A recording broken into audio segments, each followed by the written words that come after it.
Today's guest is my good friend and my daughter's sixth grade English teacher. Please welcome Mrs. Cesaro. Hey, Lisa, how are you? Hey, Ray. Thanks for having us on. The last podcast I did with you was so awesome, and so many people listened to it. For a while, it was actually one of my top podcasts. So I'm excited. And then I stopped podcasting, and I wasn't feeling it. And now I got Rob back in my life now, and Lisa, and we do this all the time. So thank you for being on our show. And you brought friends. Yeah, so a little bit of a different look today because last time it was just the two of us, and today I invited the two of us. A few of my athletes who are in the conditioning and mindset program or who have been, and I thought it would be really a cool perspective not only to hear from an entrepreneur who's a conditioning and mindset coach, but also some of the athletes who've been through the program. Excellent. Excellent. So tell me a little bit, Lisa, tell me a little bit about yourself, but who did you bring? You brought, I know Sophia and Samantha, but that's literally all I know. And I took some notes that of course I'm having trouble reading right now, but, do a quick introduction if you don't mind, so everybody knows who we're talking to. So Sophia is a sophomore now at Dickinson College. Yep. And Sophia, do you want to introduce yourself a little bit? Yeah. I'm Sophia. I'm a sophomore at Dickinson College. I'm majoring in environmental studies with a minor in ethics, which I didn't think I was going to do at all. But yeah, I'm a goalie on the women's soccer team. Yeah, it's a little bit about me. She graduated from the Pennington School. Yeah, Nice. I don't know where your listeners are from. It's one of the premier prep schools in Mercer County area, and she graduated as an academic All-American. She played soccer, she played lacrosse and basketball there. So she was a 3-sport athlete. Wow. And A+ student. That's excellent. And then Samantha Sachin is now 24 years old. She started in the program when she was 14 years old. And, we can talk a little bit later about, the interesting story surrounding Samantha. But she's, I would say, at least 10 years in the program. And she ended her college career on a high note. She's a softball player. Samantha, do you want to take it from there? Yeah, sure. So I went to West Windsor South for high school and started going to Lisa when I was playing soccer in high school because that was kind of my main sport, but then realized that I was better at softball. It wasn't all that good at soccer. And so I played softball at Stevens Institute of Technology in Hoboken. And there I did like a 5-year program. So I studied mechanical engineering for my master's and my bachelor's. So I graduated from there in 2021. And so because of the 5-year program and COVID kind of affecting one of the years, I was able to play all 5 years because they gave NCAA athletes an extra year of eligibility if you were like in your COVID year. And so I graduated in 2021. I finished out my softball season. We were able, so my program at Stevens was kind of new. My freshman year, I think it was the 8th year that they had a team. So it was kind of a new softball program. And by the time it was my last year, we won the championships for the first time, made it to NCAAs, and kind of did all that fun stuff and was able to build the program. And now I work for L3Harris, which is a defense contractor out of Clifton, New Jersey. Cool. Yeah. That's it. That's all I got for the podcast. Everybody, I'm only kidding. This is going to go on for a while. So I always tell people that I have survived. I have 4 kids that are actually, one's older than both of you. But they went to Nottingham and they played travel sports. So I survived travel sports. Autumn played travel softball, and then she really found her place playing field hockey. Emma, we'll get back to her in a second, but she went from being a travel dance, like competitive dance, which is brutal. I mean, that's brutal. Competitive dance is like horrible. That I don't know if there's people out there that are dancers, but it's like, oh, you have to sit there and you have to, oh my God, it's terrible. And and my son played travel soccer, and he was on a really good team. And then we had so many kids try out that we ended up making a second team, and I ended up coaching the second team. Now, I've never played soccer a day in my life. We ended up being a Flight 2 team because I brought in somebody who knew what they were doing and learned a lot from them, Sean Gardner, who we went to high school with. And he coached the team, and I coached the team on the weekends and kind of did what he said. So they boys did great. Both my girls played different travel sports and everything. So I literally drove around the state of New Jersey for, 16 years or whatever the heck it was. I mean, there's places in New Jersey like I never heard of that we would go and we would play. But I think with all of that, and Lisa and I were talking about this, the mindset of it, you could be a great physical athlete, but if you don't have the proper mindset, and I suffered through this and I'll share, I share this on the podcast a lot, but I shared it a little bit now. I think it was like a year ago, I found myself, working on New Year's Day. I didn't have the right mindset. I own a construction company, and I'm like hanging people's lights in their kitchen on New Year's Day. I'm like, what the hell am I doing? And, I found myself in like just a really bad spot. I had a bad mindset. And you could be a good athlete. I'm an okay athlete. I work out all the time, but if you don't have that right mindset, I started working on my mindset, and I started really pushing myself and getting over certain fears, which we could talk about as well too.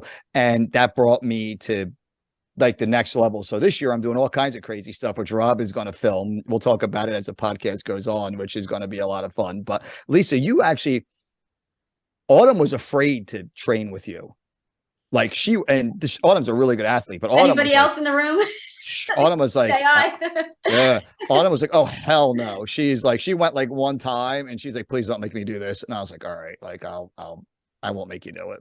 And Emma was like, don't even bring me, like, forget it. Like, and they both did well, but I think there's a lot with mindset in conjunction with the physical training. So talk a little about, Lisa, if you could, about your mindset program. And you went from training kids on the field to really almost like it's an all-encompassing training now that you can not only use for sports, but you can use outside of sports too. So just a quick background on, the history of, my program today and how it's evolved and when it first started. So I am a middle school teacher. I teach 7th grade, and I've been doing that for 27 years, but I've been coaching kids since I was 18 years old. So I'm a soccer player, a basketball player, and track athlete. And I did play soccer and basketball in college. And right after college, and even before that, I was coaching at camps. I was running individual training sessions. And so from probably 22 to 29, I was coaching all of the travel soccer teams in the area. And I, being a young female, I would try to impart my philosophy on what was the best approach for developing female athletes in particular. And the sad thing is, I know you kind of gave your slant on travel sports. It wasn't necessarily my experience when I was playing travel, but at least in the 90s and then beyond, I just started seeing an unhealthy atmosphere for these female athletes, at least on the soccer circuit. And these kids were being overtrained, overworked, underdeveloped. And at some point, probably after a few years, I started seeing at 12 and 13, girls burning out, getting injured. And I'm like, what the heck is going on? Because I didn't see this when I was growing up. You didn't see the rate of burnout and injury in these young athletes at 13 and 14 years old. And so in trying to impart my philosophy about a holistic approach to developing athletes, because that's how I was developed through my dad, who was a coach, who not only conditioned me, but who was impeccable with our nutrition. He, taught us about mindset, and he taught us about rest and sleep. And he really gave us a full picture of, just being a healthy individual first before we could be a good athlete. And so I just thought everybody had that approach. And that's definitely not. I coached, we talked about this on many occasions. I coached travel softball from the time the girls were 8 years old until they were in high school. And I've seen coaches, I mean, I should have knocked a few of them out on other teams because I never seen people talk to people like that. And Well, my girls kept on winning. You know why my girls won? We were like a B+ team.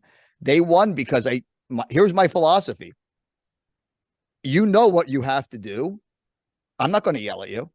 And if you don't want to be here, then why are you here? No one ever quit, and everybody always stayed, and we won. I don't know. And these other guys are having freaking meltdowns on the field. I was never doing that. Like I'm sitting on the bucket. You know what I mean? I'm calling pitches. Sometimes we beyond the win. coaches, I mean, it's You know what I the mean? coaching approach, but it's also the culture of our sports today. Oh yeah, And and the parents are culture of our nuts. sports today is play more, get in the Premier Leagues, pay a lot of money to play. And what happens is you suck the life out of these kids because they're overtrained and they're not having fun and they're not prepping their bodies correctly. And that's, that's what I do a lot of. And I just realized I could not change the culture of travel soccer, and I could not change the mindset of these coaches. And so that's why I decided to leave travel soccer, and I started my own program. And at first it was just conditioning soccer players. And I would train them in the summer. I would get them ready for their fall season. The majority of my kids, of course, were from my, pool of athletes that I trained from all of those soccer teams. So I had a really good clientele base. And I just decided I was going to train them the same way I was trained. And what started as just a soccer conditioning program ultimately turned into a holistic approach to developing the female athlete. So I train all athletes, but I would say 80% of my athletes are females, soccer players, softball players, multi-sport athletes, triathletes, all different sports, you name it. And after I just started, doing the conditioning part of the program, what I realized is my conditioning is only going to take them so far. If their nutrition sucks, if their sleep habits suck, if they're not getting enough rest and recovery, and of course, if they're not thinking the way that they need to think to be, at the level that they want to be at, then conditioning is only a very small percentage. And so the 4 in Fitness for Function stands for the 4 aspects, I think, of developing the athlete, which is the conditioning, nutrition, rest and recovery, and mindset.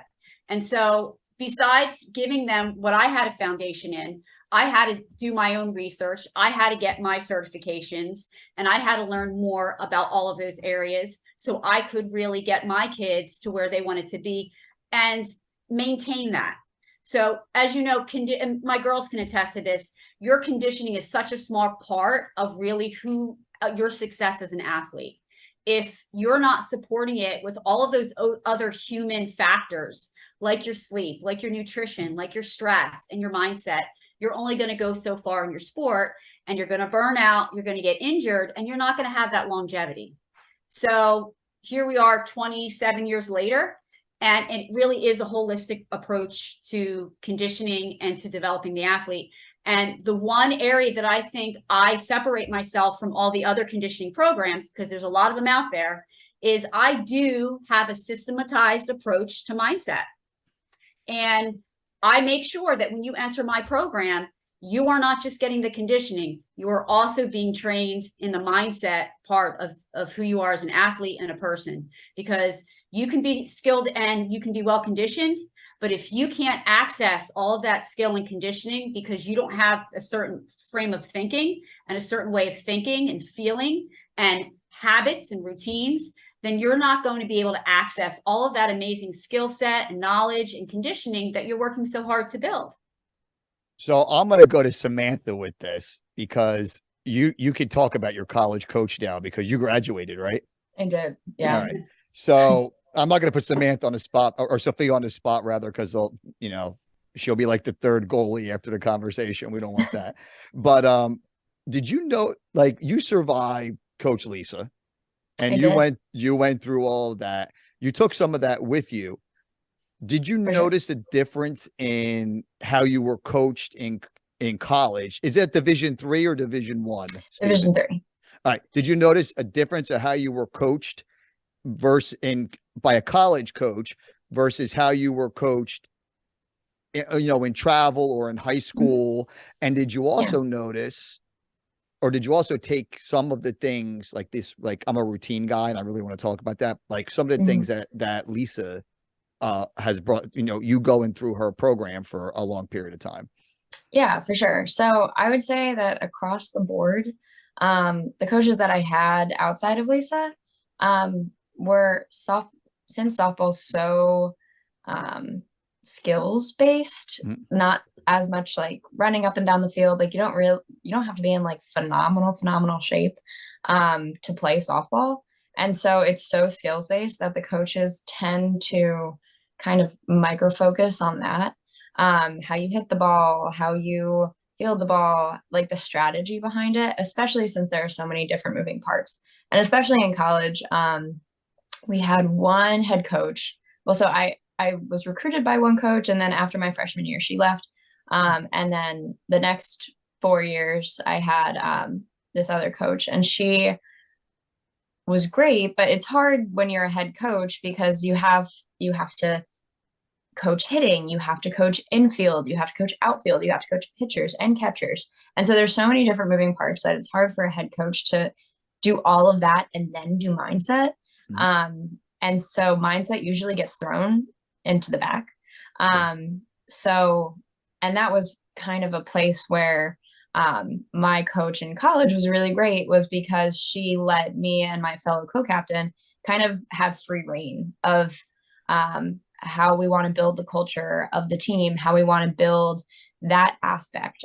So she took the mindset and she gave it to me and my co-captain, which was honestly great because I basically took the binder that Lisa gave me and brought it to college and was like, okay, we're going to do Lisa's program today.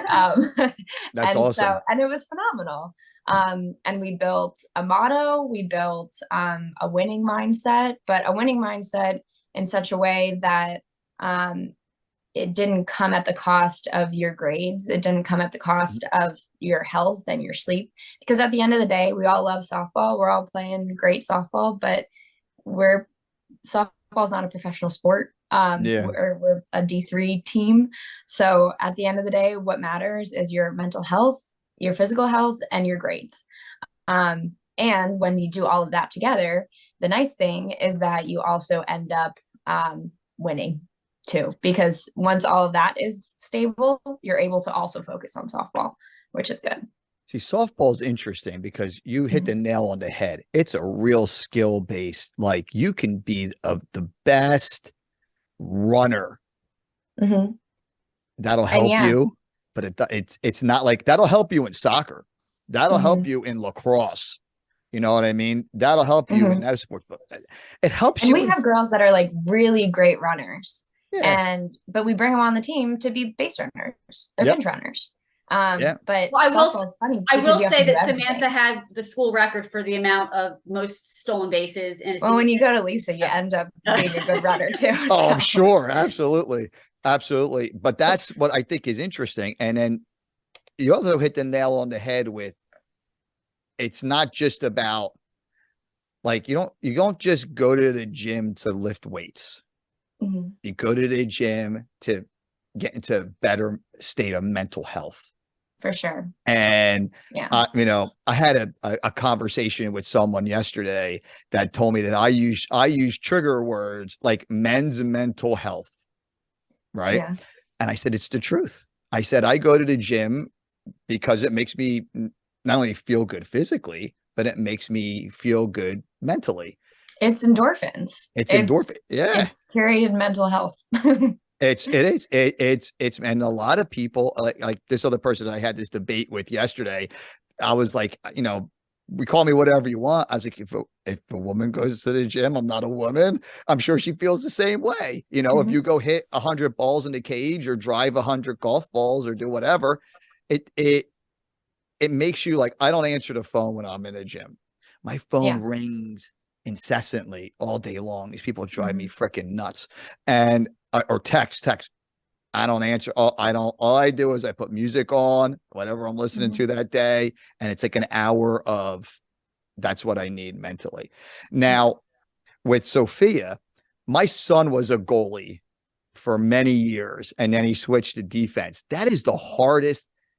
Lisa and I were talking about this. You are either like I used to say the dog or the daisy. You either win 1-0 Yep. and you are awesome, Yep. or you lose 1-0. And some of these parents will be like, well, they should have put Samantha in there to play goal. You know what I mean? She would have stopped that one goal or whatever. Yeah. How did the mindset training that you learned from Lisa,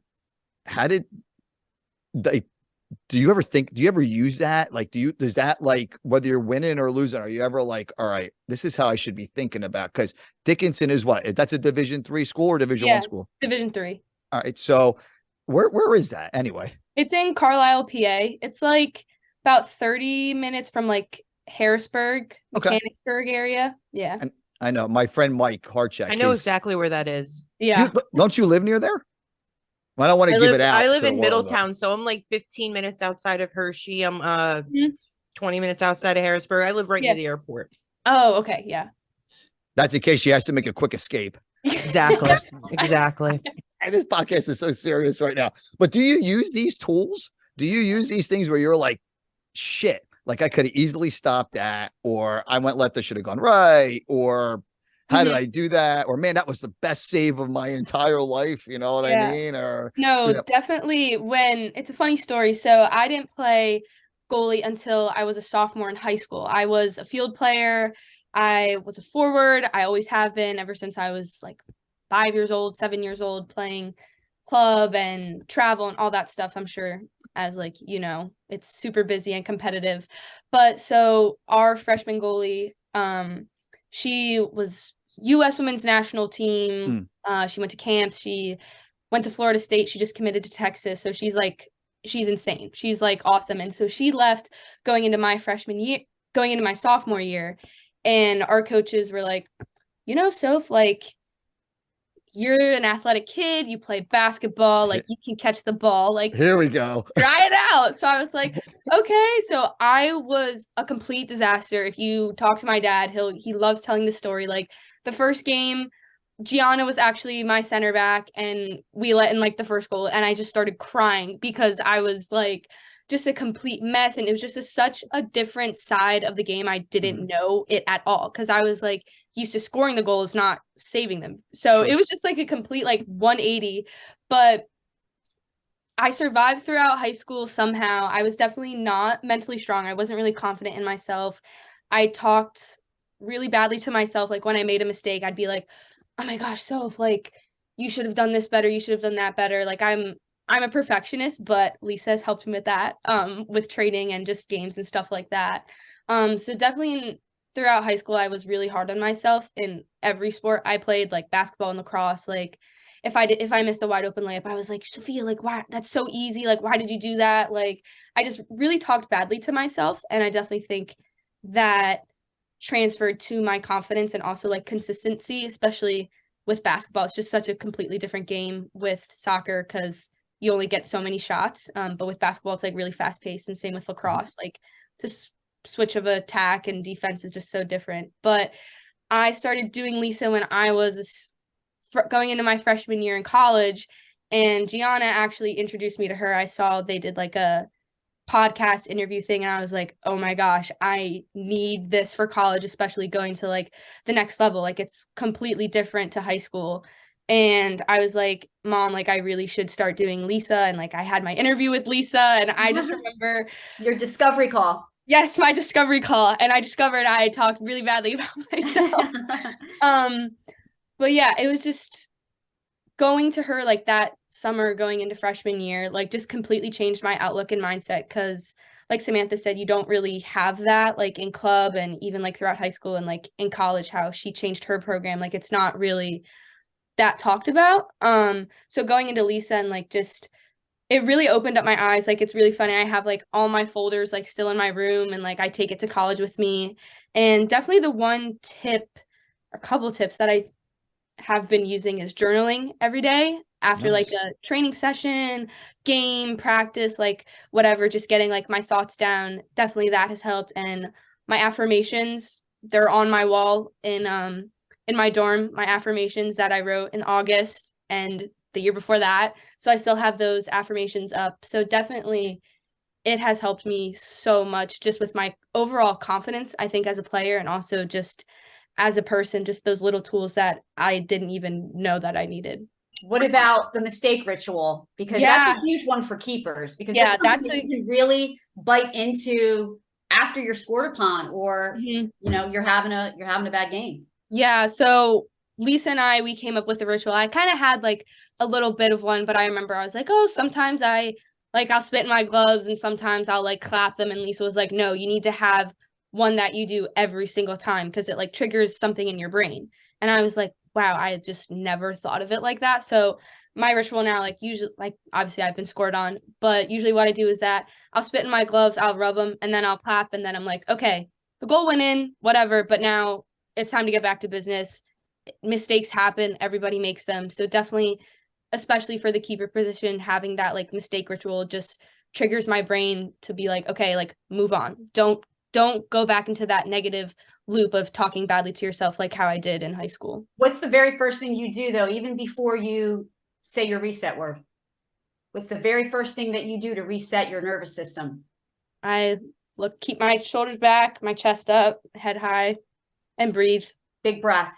So that first, after that goal is scored, she has her big breath, her 4 seconds in, 6 seconds out, because it resets the nervous system. And then she has a reset word that we came up with. It's all personalized. And then to reset and kind of hit that red reset button and get out of that negative thought loop with like, oh shit, somebody just scored on me. I feel like a complete a-hole right now, right?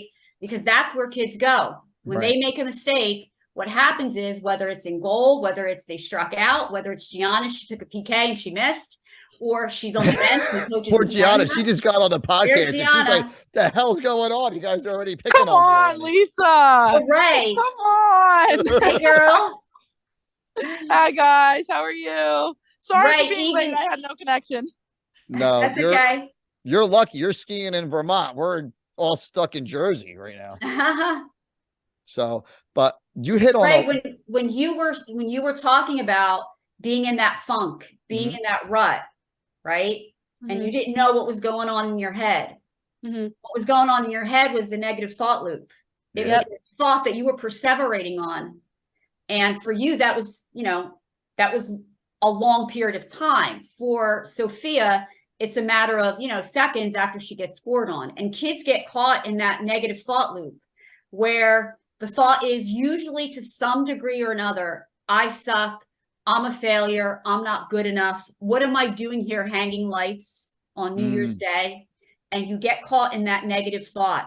And that thought leads to an emotional state. Whatever your emotional state was. For Sophia, it's dropping maybe her head and feeling like embarrassed. Usually it's embarrassment and shame. So bring yourself back to that, Ray, when you were in that funk. Because this is across the board, whether it's a keeper in the goal, whether it's Gianna, who has to make a decision whether or not she's going to stay to school or leave a school, or maybe she just got yelled at by a coach, or Samantha saying, what do I do now with my life? I'm no longer an athlete, right? That's right. And then that's very true. That thought leads to your emotional state, which is usually embarrassment, shame, or I'm not good enough. Then Samantha, that emotional state leads to an action. And most kids, after they make a mistake, withdraw.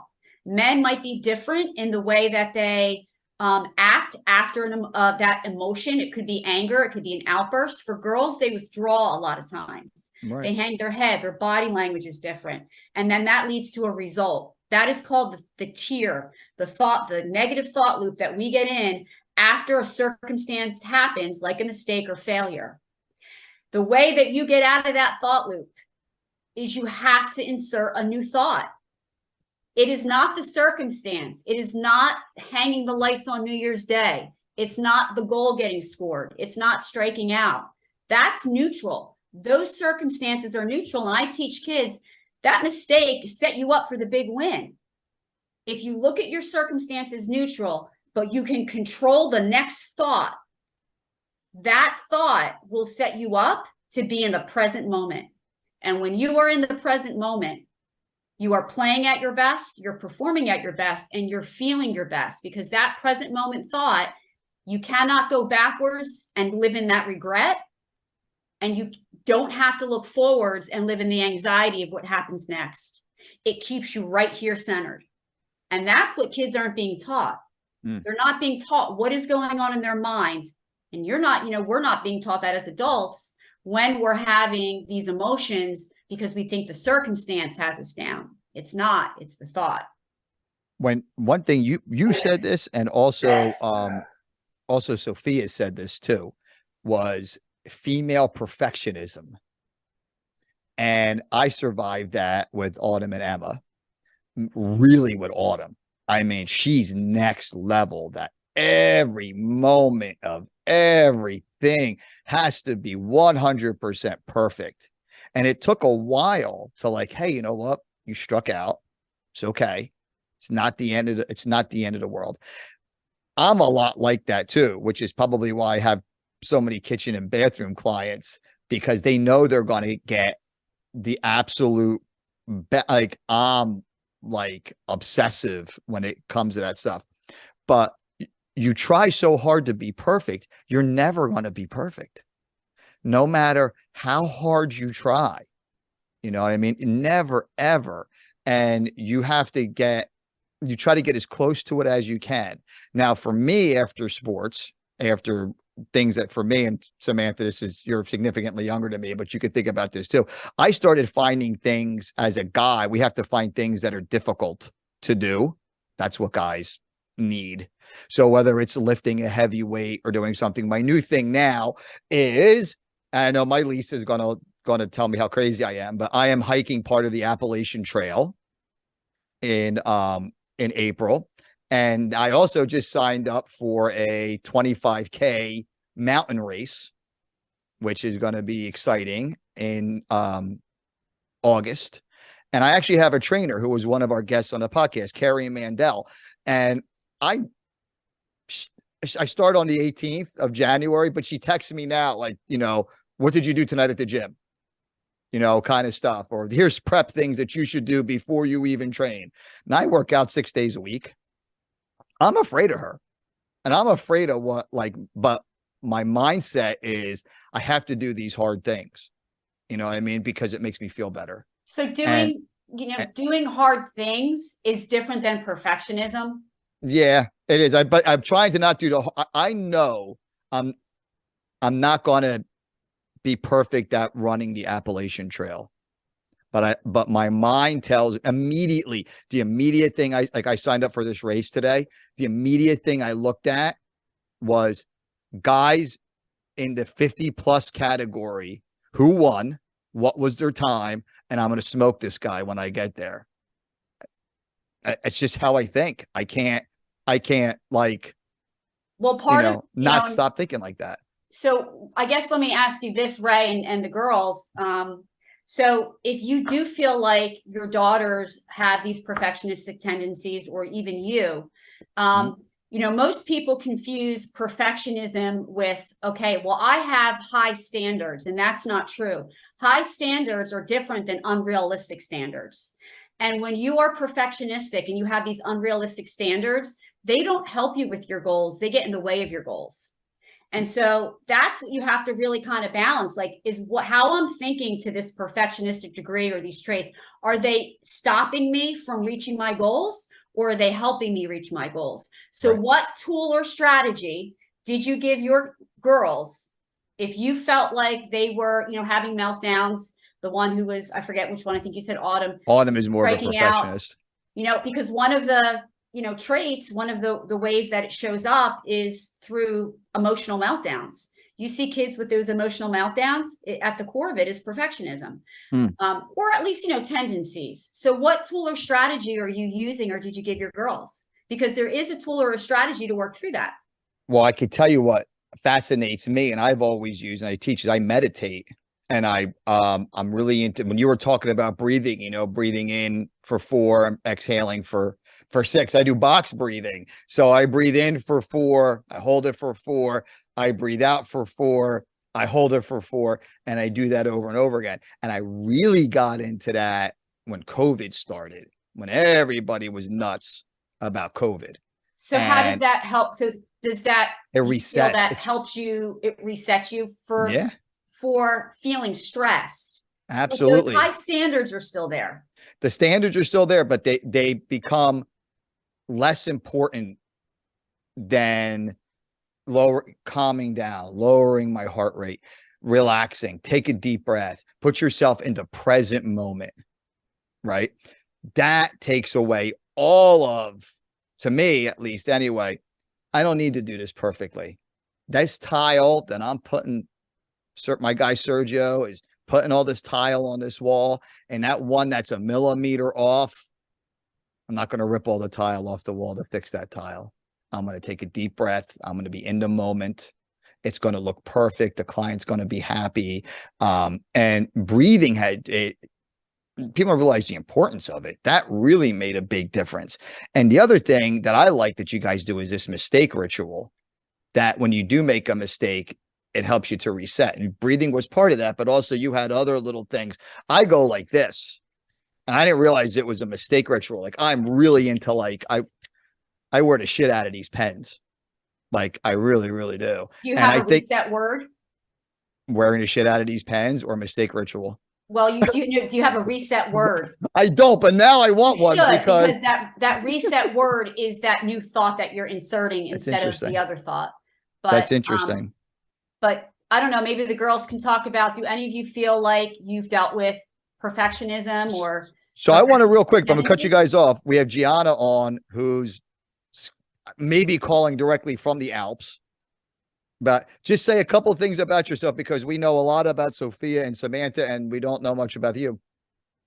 Yeah. Well, thank you guys for having me, first of all, and thanks, Lisa, for thinking of me and getting me the opportunity to come on here and talk to you guys. I really appreciate it. But I'm Gianna. Everybody calls me G. From Hamilton, New Jersey. I play soccer. I'm a center back, and I started with Lisa.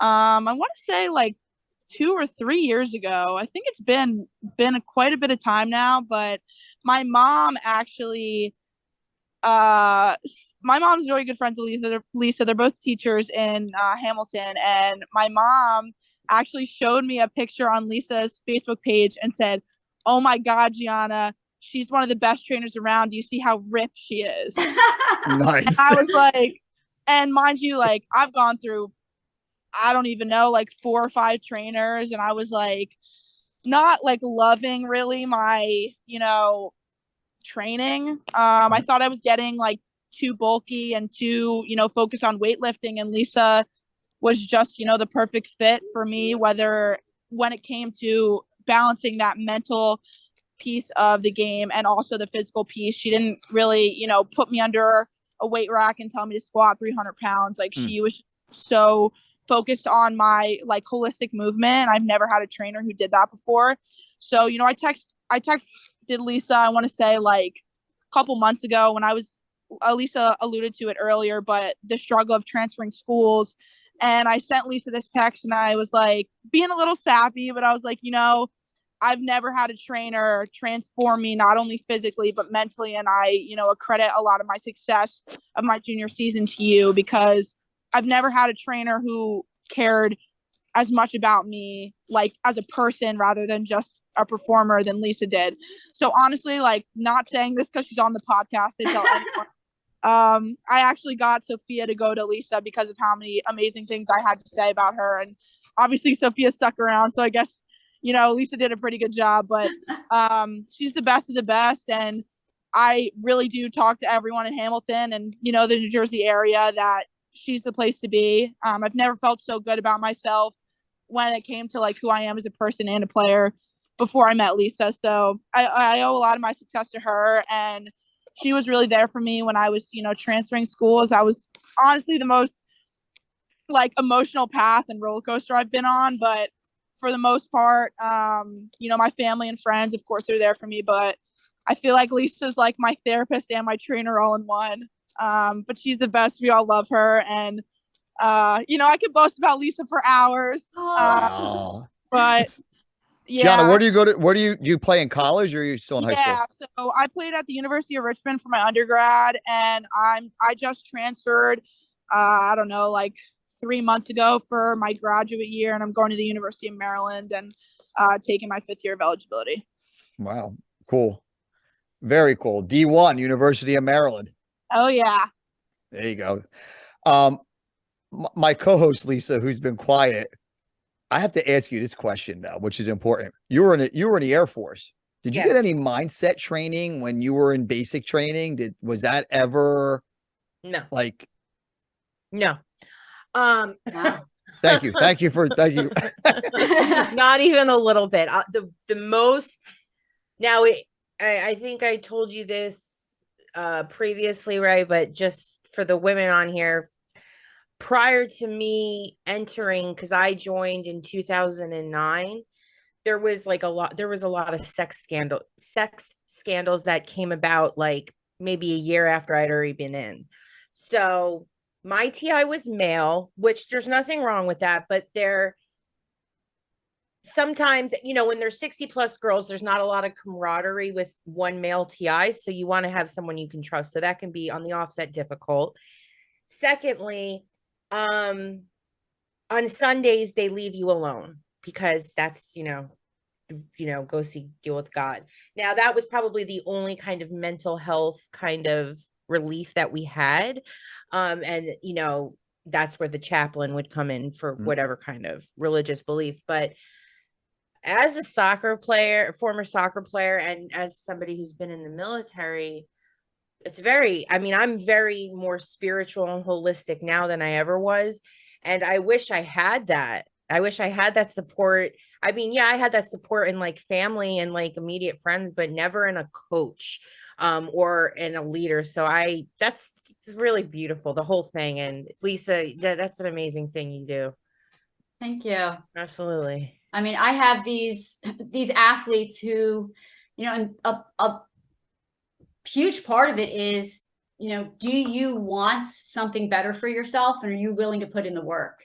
And all of these girls they knew they wanted something more than just, the level that they were at. They knew that whether it was their confidence or just doubting in their abilities or just not being able to recover from mistakes or injury, they knew that they needed something more. And so I feel so blessed that we found each other, but they are putting in the daily work. And unless you put in the work, mindset doesn't work. So it worked for them because they're those kind of kids. Lisa, what was the one thing we were talking about off the air was discipline. That you brought this up was a great segue. Discipline versus mindset training. Is it one and the same, or are they different? Two different things that maybe have to, like work together? Well, I think that with anything, when you're trying to recondition or when you're trying to condition yourself physically, it takes discipline because you've got to get up, you've got to show up, and you've got to put in the work.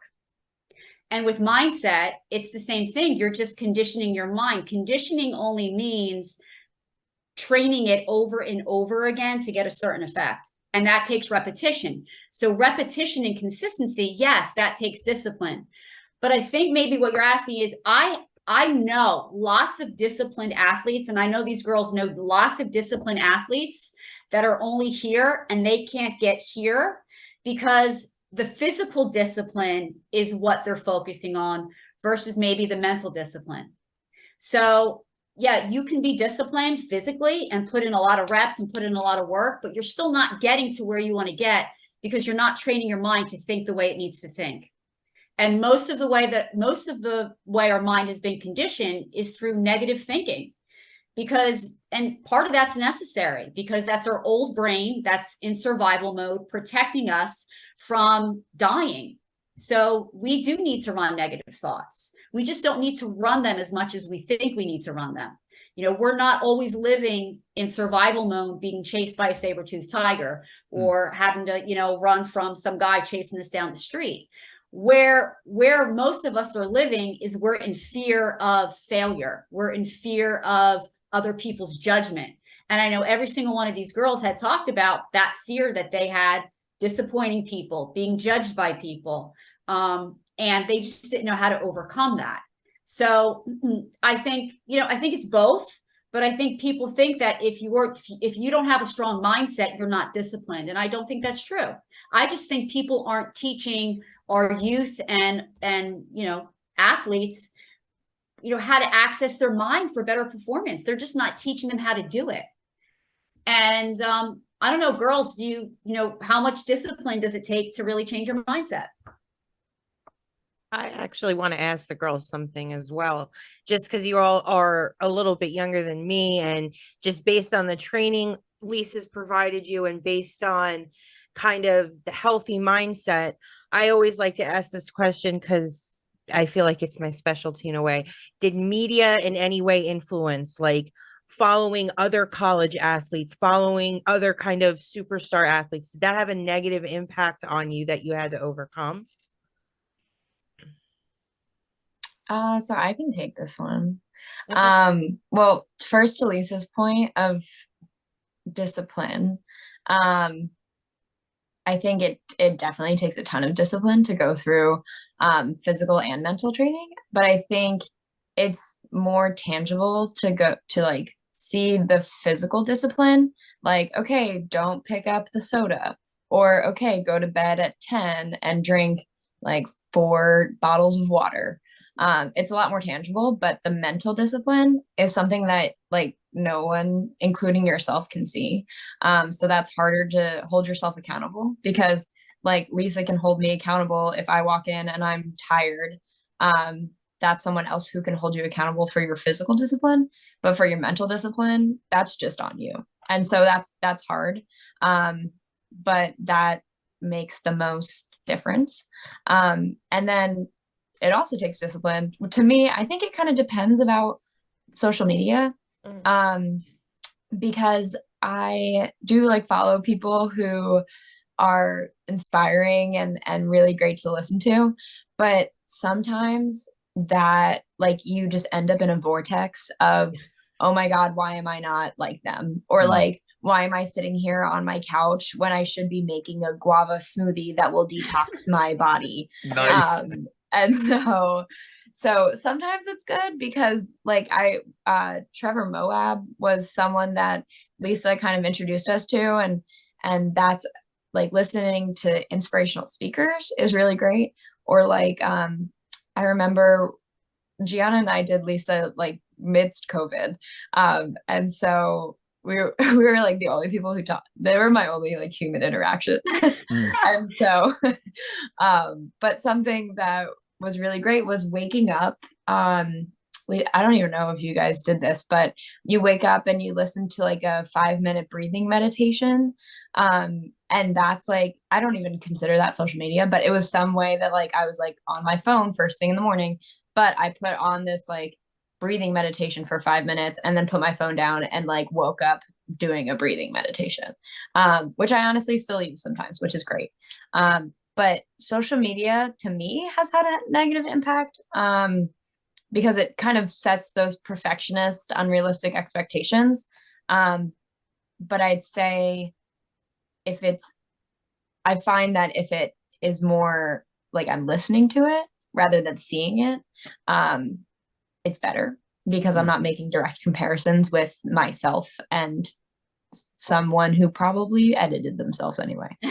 Yeah. But yeah. You have to think that like I know people whose lives are straight disasters. Mhm. Like, holy shit, like how do these people function? And then you go on Facebook and it's like, Oh, Meadows. Yeah. flowers and come into my Mhm. home. Yeah. And I have one person in particular that I always think about, that I've been to this person's house. It's like a sty, but they have one room that is like, and you know what I mean? Like enter and I find it to be, what I did with social media is I curated my social media.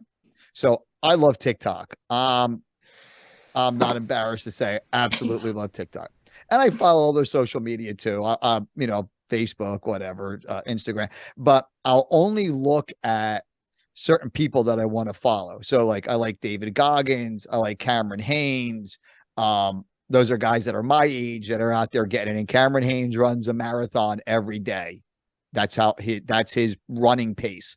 And he works out and he's a bow hunter and he's like, just like alpha male. And it's like, wow, that guy's really cool. But I'm really careful with who I follow. And if something comes into my feed I don't like it. I don't look at it for long. I just swipe it away and I try to curate. It's like if you only look at, like on Joe Rogan, he talked about if you only were to look at puppy dogs on Instagram, you would only continue to get more puppy dogs. Mm-hmm. So you have to think the same thing for the people that you follow. If there's someone that, like, you got to figure 50-50 if it's real or not to begin with. And then you have to say to yourself, you know, all right, is this person really doing this? Does this person really look this way? Is this person are they that disciplined? And then you get a guy like Goggins that he's that disciplined, but he also tells you, you know, sometimes I can't walk because I've beaten my body to that, you know, to that point, or sometimes I can't do this, or, you know, because of that's honesty. And I think you have to you have to search for like, that. Do you compare yourself to him? I don't. Okay. I've never really done that, but I aspire. Is it inspire? It motivates. Aspire. It motivates me. Yeah. So yeah. I look at, like, you know, like this guy, Cameron Haynes. I look at him and I'm like, all right, I'm not running. He runs 26 miles every single day. I'm never doing that ever, ever, ever. But man, this guy can get up and he can do it every day. You know what I mean? And that's awesome. He puts his playlist out on Instagram. Sometimes I listen to the music that he listens to, you know, whatever. It's not going to make me a better runner. It's not going to do, but it motivates me to want to do that more.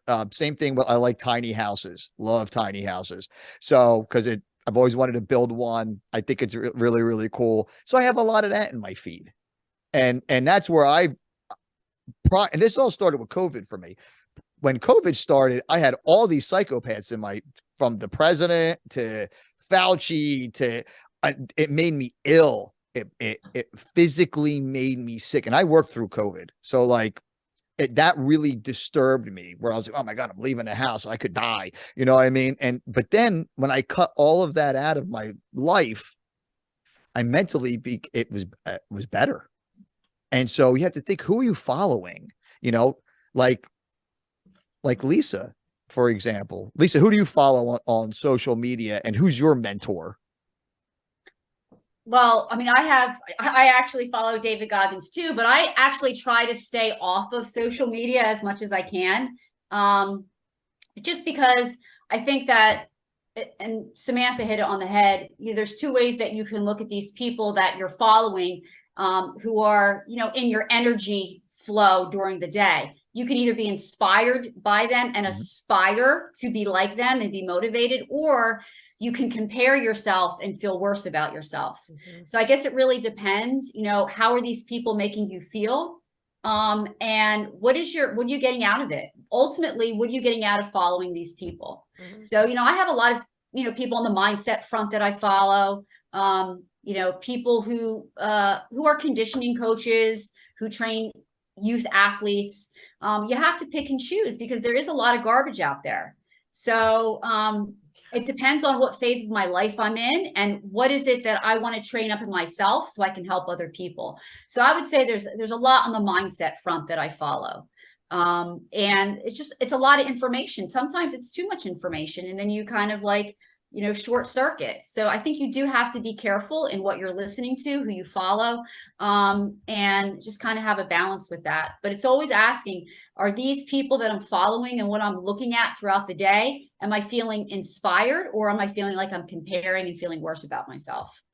I know for me, social media, especially when I was getting recruited, that really had a big impact on me, just because, you know, junior year, it's when you, especially for like women's soccer, like junior year is like the year where you start to get recruited, you start to reach out to coaches. But I definitely think that for me, social media, especially during like that senior year of my life, was just really bad for like my mental health and just like my mental fitness, because I was seeing like girls like, oh, I just committed to Stanford to play soccer. Oh, I see my friend just committed here and there, and they're doing this, they're doing that. So I definitely think from that standpoint, you just have to, I definitely think now I've realized that social media is kind of like a highlight reel. It's like only what people want you to see, in that sense.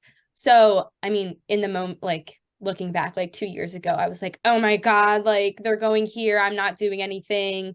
But like now being like older, going through Lisa's training, like it's really just a highlight reel of like what people want you to see. And that also goes back to like the discipline, like, oh, like they might have just recorded them like doing the sprint, but like how many times did they record that just so it looked Yes. from the right angle? Like instead of being so focused on like, oh, is this the right angle? This, that, like just going out and just like doing it is the most important thing.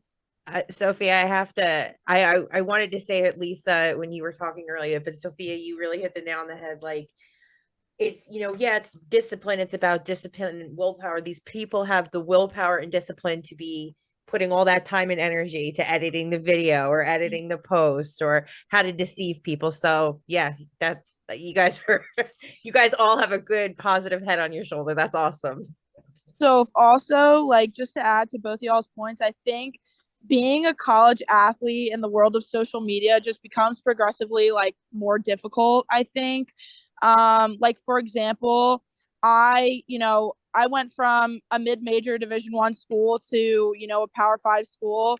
And I think watching these girls on social media who are like girls who play at like UNC, which is like one of the top 4 teams in the country, or Florida State, like it's hard to watch these girls post these videos like I ran 35 sprints in under this amount of time, and you're like, you try and do the workout and you're like, oh my God, I can't breathe after like round 2. Like I'm also a Division I athlete, or I'm also a collegiate athlete. Why can't I be doing the same things that these girls are doing? And I think, you know, Sophia, I really love the highlight reel comment, because at the end of the day, I really do think that's what social media is. And your own journey is your own journey. And the way you get there is the way you get there, whether that's mentally, physically, both, or favoring one or the other. I think it's also like no discredit to males ever. Love the men in my life. But I think it also is very difficult being a female indulging in social media. I know like, Oh yeah. like 40% of my team has, you know, dealt with these eating disorders being a collegiate athlete. And I think that's something that I've talked to Lisa about. I know some of my closest friends who have dealt with these struggles, and a lot of it is derived in the social media aspect of these collegiate athletes having like a 6-pack abs, whether it's edited or not. So I think it goes both ways. I also have learned to filter out a lot of people on my social media, just because of like, I don't want to deal with the mental struggle that I know it would give me if I continued to, you know, indulge myself in things that aren't going to make me a better person and a player. And I've learned that, you know, I'm a senior this year, so it's took me a little while, but when you get there, you really do put yourself in these practices to try and make yourself the best person, and also, you know, the best athlete you can be. And I think that starts with you kind of filtering the social media like you guys were talking about, because at the end of the day, if you're looking at all these different posts and all these different girls, like you're subject to comparison, whether, you know, you mean to or not. And I think that's the most important part, is knowing yourself. And I think that comes from the mental training that, you know, everyone's been talking about. Is it okay to compare yourself to someone else, but not bring it to like the next level of comparing yourself to someone else? So like, I guess the guys that I follow, or the like, I'm a big Formula One racing fan, so I follow all those guys. I never say to myself like, "Oh man, I wish I made $50 million a year and I could go out and fly on my jet and drive around on my yacht and people give me free shit." I don't know. I've never kind of like what, and any of you can answer this. What are you comparing? Are you comparing yourself to what someone else looks like, or are you comparing yourself to what someone else is doing, and you're like FOMO, like I'm afraid I'm missing out on this, like I can't, like what are you comparing? Like I'm just like, I want to dig in this a little bit, because it seems like women do this more than men. I think men are just lucky that we could turn a phone on and figure out what the hell's going on, you know what I mean? But like, what do you, why and what are you comparing? Well, you got to do apples and oranges first, All right. right? If you do it on a college sport level, that's more of a skill. You know, it could be an admiration, it could be a motivation, or it can be something that you're just jealous of. Or it could be just body. I mean, women, as there was the whole Instagram scandal that happened, like there is or just celebrities or what, not even just media as a whole, not even social media, what is portrayed on TV, what's in magazines, etc. That is what we are seeing. And if you guys have a different view, by all means, but that's what we're seeing, and they're like, oh, okay, I'm supposed to look like that just because it's the common, like, okay, the media is telling me this is what I have to do, instead of Lisa's kind of mentality of having this willpower, having the discipline, and also not kind of conforming to what everyone else is telling you, being independent. Well, I think the body comment's huge. This is also, my dad just told me I have to go to dinner, so I have this is the last thing I'm going to say. He just came All right, out. let's get it in. But to Lisa's point, I think the apple and oranges thing is huge. For a body thing, I think social media has portrayed it more of like, it's more important, as a female at least, it's more important to be skinny than to be healthy. And I think that's something that a lot of women struggle with. And I'd be, I'm not going to perpetrate a fraud here, but like, obviously I can speak for myself. I've dealt with it. I'm 5'10", like I've always been big boned. And like, I've talked to Lisa about this so many times, of being like 5'10", big boned. Like everyone's so used to calling me like, oh, like the big blonde, like, oh, the big blonde center back. And like, you don't think about it, but like those being like called like a big blonde center back, like now I'm like, okay, like, yeah, I totally am. Like, I'm going to kick your ass while I'm in the process. Nice. But also at the same time, if you ask freshman and sophomore year and me, I'd be like, Lisa, like, I'm like the big girl on the field. And I think I've talked to Lisa about this, countless times, but I think social media has such a skewed vision of what is healthy and what is not, and what's acceptable and what is not. So I think the comparison really roots in, like, you see these college athletes have those. I've talked to Sam about this too, like the 6-pack abs. And me and Sam like would look at each other and be like, what? I don't have a 6-pack. Like, do you have a 6-pack? Like, I don't, like, I don't know, like, what you know what I mean? But we both like work our butts off, and we both, do these things that are making ourselves better. But I think the comparison really lies in the stigma of all women being skinny, or like all women having that hourglass figure and you not having it, on top of being a college athlete who's supposed to be super fit and have this, ideal body, kind of contributes to these like ideas of comparison from social media. So I think that's that comment. Also, being an athlete's hard enough, playing time's hard enough, and all those things that contribute to, like, I eat like 3 times more than a normal student. And like, do you think like that makes me feel good all the time? Like, probably not. Having 3 pieces of chicken on my plate compared to a girl who has half a piece of chicken and broccoli, like, you're like, all right, like, I just burned 2,000 calories. Like, why do I have to eat 2,000 calories, So I think understanding that is the most important part, and really knowing yourself before anyone tells you how to live your life is also something I've grown to understand. I think that's rooted in confidence. And Lisa told me the first time she met me, the first thing she ever noticed about me was how I walk into a room, how confident I am.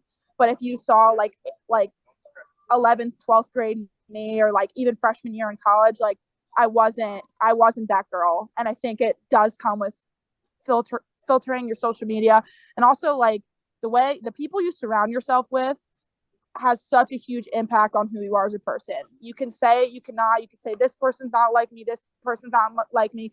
But if you surround yourself with like-minded people, you're going to grow whether you like it or not. You don't want to be surrounding yourself with these people who aren't having these goals or having the same morals as you. And I think that's what's most important, is your circle's got to be really close, and your circle's got to support you to be the best person you can be. And you're not going to find that on social media. You're not going to find that comparison. You're not going to find that with, the national player of the year. Like, you're just not. So I think as long as you are confident in who you are as a person, and you surround yourself with a close-knit, good-hearted, morally sound group of people, like, you're going to get your goals accomplished whether you like it or not.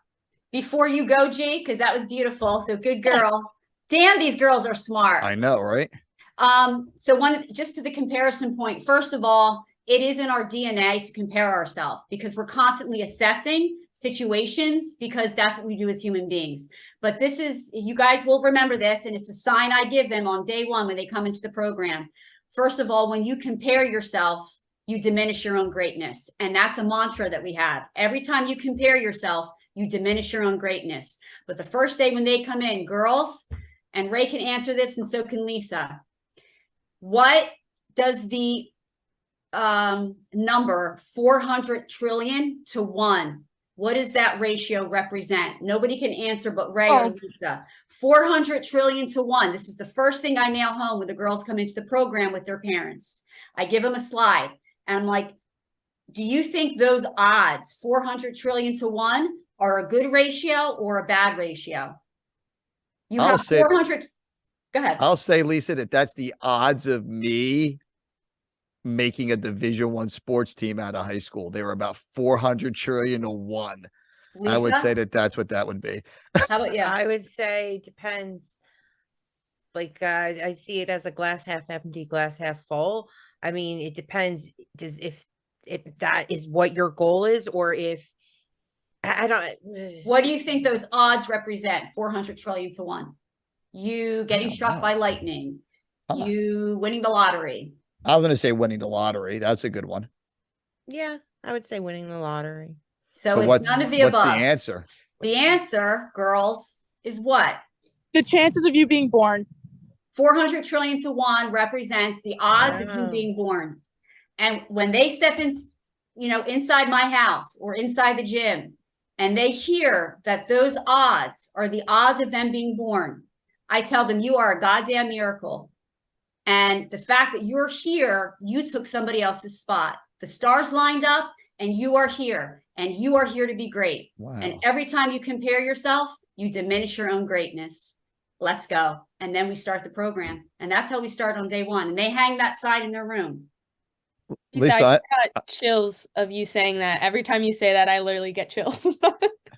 Lisa, you must read my mind, or you have access to this notes page that I'm working off of. But I was going to say, what's the first lesson look like? But that sounds like the first moment of the first lesson. That's the first lesson when parents come in to meet me. It's called a meet and greet with their child. I've had parents cry after I've given them that little statistic, because a lot of kids come in and they feel defeated coming in, like they're not getting playing time, or they're not at the level they want to be, or they just don't have the confidence. And all of a sudden that number reframes the rest of their life. And now we start setting some big goals and we go after them. Guys, I do have to leave. My dad's getting a little angry with me. But Okay. so much Eat. It's Eat a so steak. awesome. And we're at a sushi and steakhouse, so I'm very excited. But thank you. Nice. Yes. Happy New Year. Happy New Year. Right. Ray, I have to say something because you were so curious. Who, I me? mean, if you want to really think about it, since you were inquiring the women, Mhm. I mean, what about men in high school and in college dealing with steroids? I mean, I know women deal with it too, but men have a lot more pressure on them in that regard. So body image is not, the comparison factor definitely exists no matter what, but body image is not as a high media element for women as it is for men, or vice versa, as it is for men as compared to women. I feel like women in a lot of ways have it a lot worse because of the way media in the past has been. I think guys put a lot of pressure on themselves. I don't think it's so much a comparison. I just think that there are some guys that I think are really stressed out over what they look like. And they don't necessarily need to be a bodybuilder. They could be like, I don't know, like a metro guy or something like that, that the way they dress or the way they act or whatever. I think some guys put a lot of stress on themselves. Other guys put a lot of stress on themselves to be a bodybuilder or to be the alpha male. Like that's a big deal with guys. You know what I mean? Like that's a really, really But big. I'm gonna have to split hairs with you, right? Go ahead. I mean, what about the whole stereotype of men bragging about scoring with a girl? Like, you know, it's like a pissing contest. Like, isn't that Lisa, a true gentleman, a true gentleman. I'm not. You're lucky there's true women that I'm not gentleman. gonna make uncomfortable on this podcast. Now listen, you can. You made me uncomfortable on every podcast so far. So this is not the end of this. Is I'm sure, but a true gentleman doesn't do that. I had What a about guy, as an adolescent? yeah, I mean, you know, because you're learning how to be a But man. women as And females as adolescents don't, unless they have this beautiful coaching by Lisa, don't necessarily have that mentality at a young age. my Just like dad, men. my dad taught me. He said, "You don't ever talk about I come from an Italian family. I ran a sports book. All right, so it is like, you know, understand who's saying this, right? Old school Italian guy. He goes, you know, talk about nobody that you go out with." And that was it. And I was like, I guess that means everything. You know what I mean? So like, I never spoke about my high school girlfriend or I'm not saying you did. I'm just saying no, but just stereotype. for me, it's stereotype. I think that there are more guys that don't than do. Now, I worked with a guy up until a couple of years ago. I had to fire him because I just couldn't fucking take it anymore. Like, you know, this is a human resources failure right here. This is all, and Lisa, you know him too. All right. He's somebody you went to high school with. I'll tell you off air so I don't get fucking sued. But all day long, this is all he talked about. Now, we're on a construction site, and times are much different now. There are a lot of women in the construction field. A lot of women. And a lot of women are better than men at some of these tasks. All right. The best spackler that I know is a woman.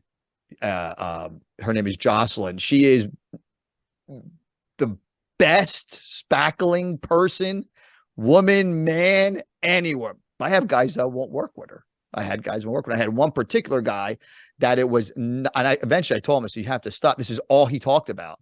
And I'm like, dude, like, but that's how their father raised them. You know what I mean? Like, that's, you know, my sons don't go around doing that. I'll tell you that. You know what I mean? That's one of them doesn't talk at all. He hasn't talked for 17 years. So I don't think he's going to talk about that. And my older boy's 27, and he's, you know, he's not doing that. Like, that's not what we do. So I think it's how you're raised. I think it's who's your mentor or those kind of stuff, things like that. I think men have other kinds of pressures, but I think men will respond to being told what to do. And we talked about this with Carrie Mandel on the podcast. Carrie Mandel's an ultra marathoner. She did 7 marathons on 7 continents in 7 days. All right. So she ran a marathon in Antarctica, and then the next day ran a marathon in Africa. And then the next day ran a marathon in South America. And the next day ran a marathon in Australia. You want to talk about mindset? This is someone that wasn't a runner, like failed at running, was not an athlete. She was a softball player. She was not like a stud, you know, athlete, and all mindset coaching. And I had this conversation with her on the podcast too. I think that for guys can take direction well, as long as it's given to them well. So like if Lisa told me, hey, I need you to do this for me before the podcast, I would do it. Like, I wouldn't even question it. You know what I mean? Like, that's just how I feel. You know what I mean? I'd say women control the world if they want to, but that's my opinion. You know what I mean? But also, I'm very respectful to women. I was respectful to my mom, who was a school teacher for 46 years. And I was respectful to I have 2 daughters. I'm extremely respectful when it comes to women. And I make sure their boyfriends are respectful too. I always give them the line about, this is where I clean the guns, and, you know, all that bullshit. You know what I mean? But I think it's important that, you know, I would keep on going back to this social media conversation, that, you know, you have to do the things for you. It took me a long time to realize that too. It took me therapy with a guy named Paul, which we've talked about on the podcast too. In the midst of therapy, decided to tell me that he was a swinger. I was like, I don't even know where to go with this one. And then, you know, I used a time management coach. I did all that kind of stuff. I went to the gym. I found a lot of, I did it for me. And then I think it was Sophia or Samantha. One of you both said it, that no one was able to like kind of tell me what to do, and no one was able to take away, things from me. So like I had an argument with my current wife about going to the gym. She says, we go to the gym every day for an hour. I'm not letting you take that away from me. You can't take that away from me. Only I can take that away from me. And I'm not going to stop going to the gym every day for an hour. You know what I mean? I live 1.2 miles away from the gym. All right. I'm not going to change that. So, and it helps me. It helps me mentally. And so, but that's the kind of like, you have to do it for you. Now you can be mentored by others. Lisa is your mentor. And I love the way you guys really listen to what Lisa has to say. And I find myself doing the same thing too in this conversation. But that's how you find yourself. So Lisa, if I'm coming to you, it's my first day. I'm 1 in 400 million billion. 400 million, 400 trillion to 1. 400 trillion to 1. And I'm here. My parents aren't showing up to the meeting. I'm 52. What do we do next? So do you want me to take it from a perspective as you're an adult athlete come to me, or what I do with my, my youth athletes? Because, Either or. One of the things, and, I kind of not hate saying it, but you do have to find the right client for your program. And it used to be, I would take anybody who wanted to join the program. But the first thing that happens is people reach out and we get on a discovery call. And that would be with you if you were an adult, which I really try to choose my clients wisely. Sure. Because I do find it's very difficult to train adults. Now, I did train Samantha's mother. Samantha, softball All-American, and she was a fabulous adult to train because she really wanted to learn and grow, and she had an open mind. But most adults, when they come to training, they want a quick fix. They want to come in. They're like, give me something to do. Is it going to change my body? Just tell me what to eat. And they don't want the mindset attached to it. And they're a lot harder to reprogram because they have a closed mindset and they have so many years of bad habits, and they want things, you're going to give it to me in 8 weeks. And they're not in it for the long haul. And I always say, whether you're the adult client or you're the youth client, we have to start with your mindset. Everything starts with your mindset. So we would get on a phone call and we would have a discovery call, and we would kind of clarify, is my program the right fit for you? What you want, I may not be able to give you. And I do this with parents as well. They might tell me that their child is only 3 months post injury, and maybe I feel I'm not qualified to train them at that point. So we do a lot of clarifying. Here's my program, and this is what I would offer. What is it that you want? Would we be a good match? Once we decide we're a good match, and we said this on the last podcast, most people tell me that they're lacking the confidence, the motivation, and the ability to believe in themselves. And that is at the root of a lot of the reasons why they are where they are. So on the first session, when you come to my program, it's called a clarity consultation. That's a very long session. It's about 2.5 hours. And depends on if you're just looking for the mindset or the conditioning. But that's really where we get to know each other. And we have some casual conversation, but it's driven by some assessments. Where are you right now? What is it that you want, and what's standing in the way? And we get clear about that. We talk a little bit about brain science and how the brain works in competition, how it works for you and against you. We kind of get to know the mindset path. I sent you a roadmap. I have a roadmap path that I share with my athletes. And then we get really clear about our goals. So that first session is really about, where am I right now with my mindset, with my conditioning? What is it that I want? Let's get clear about that. And what's standing in the way? And then we come up with the game plan. Do you have clients that come with you that especially an adult client? I don't think kids have this fear, but just the general fear of, if I push myself too hard, I'm going to get hurt.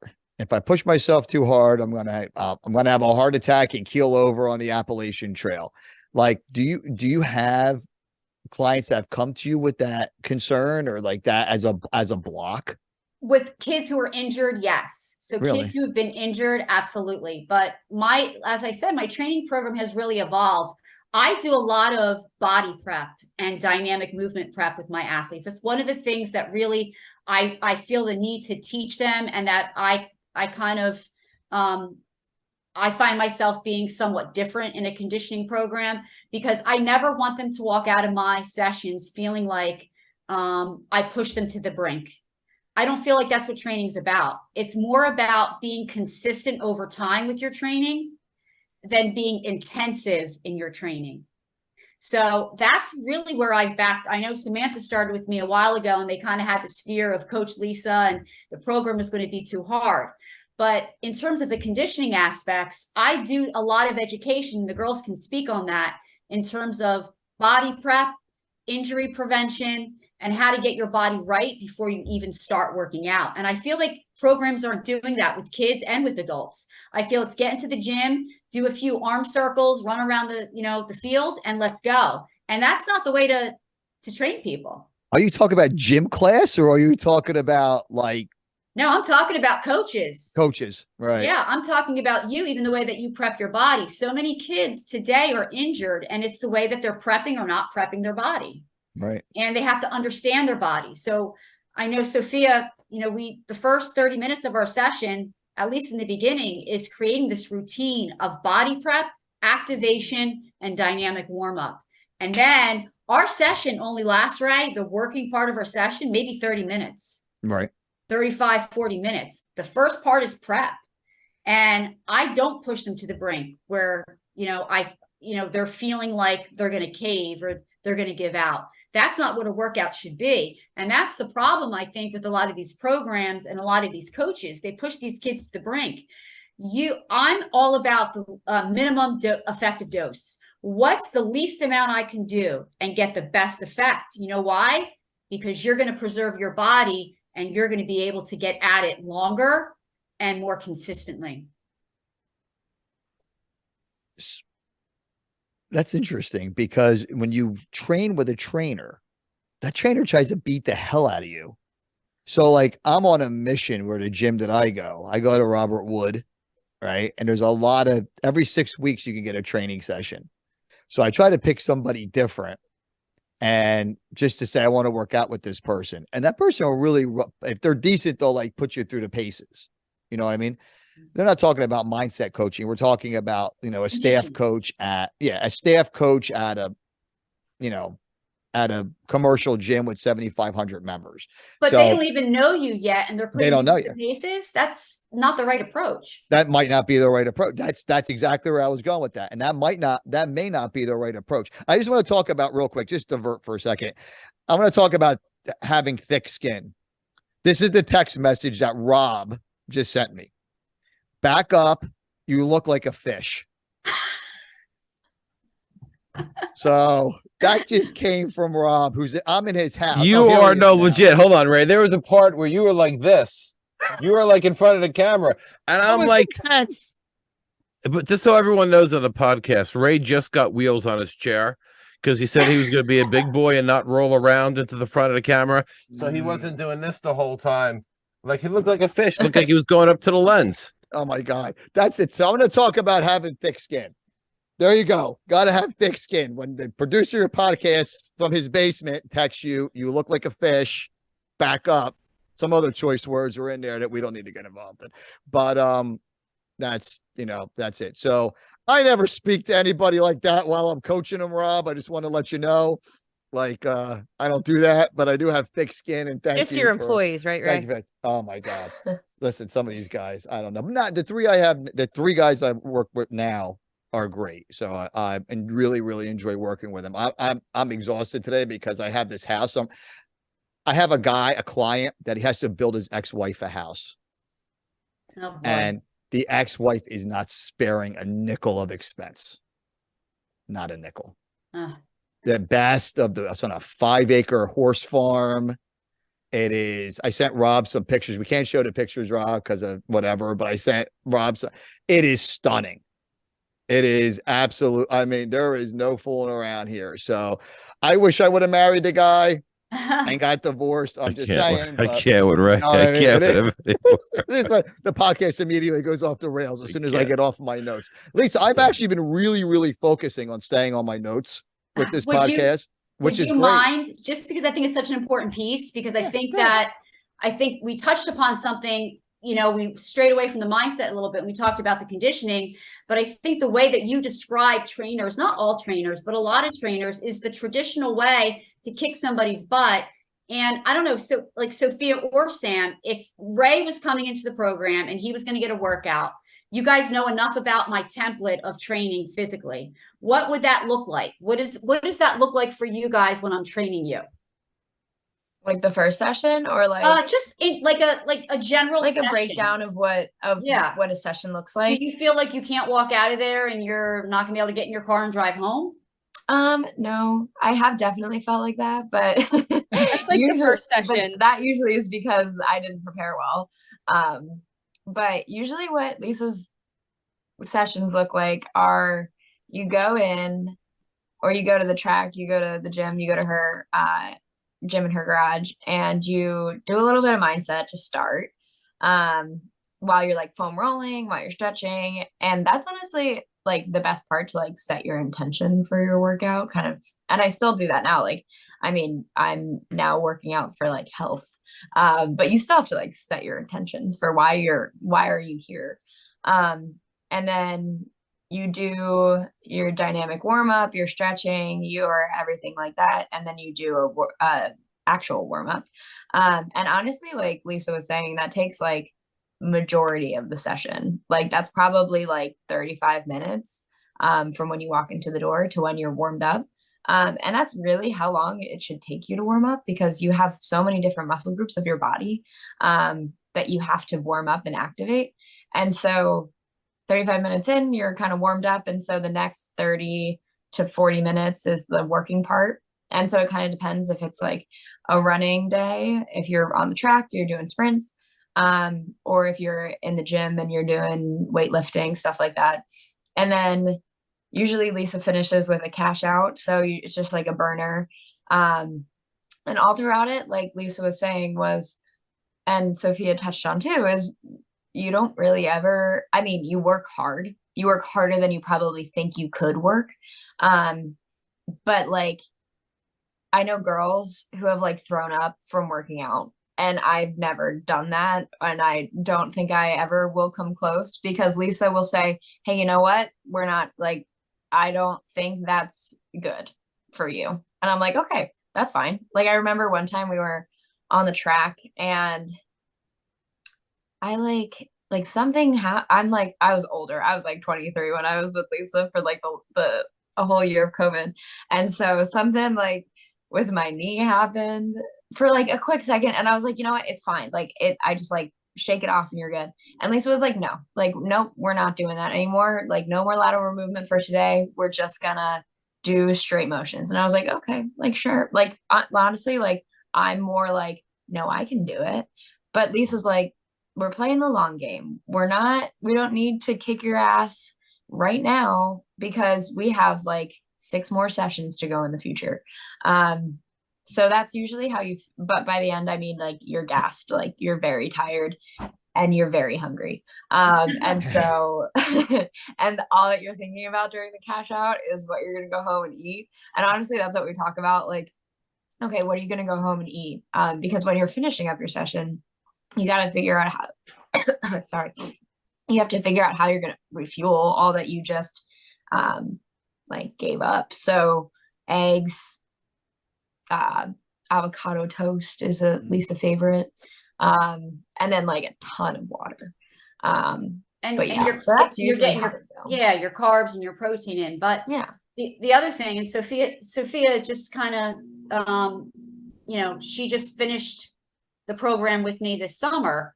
And we do a ton of foam rolling in the beginning, just kind of release all the tension off the muscles, which people don't do, because they're going in, banging around weights and stretching themselves without releasing the tension off their muscles, and they're pulling and yanking on their joints.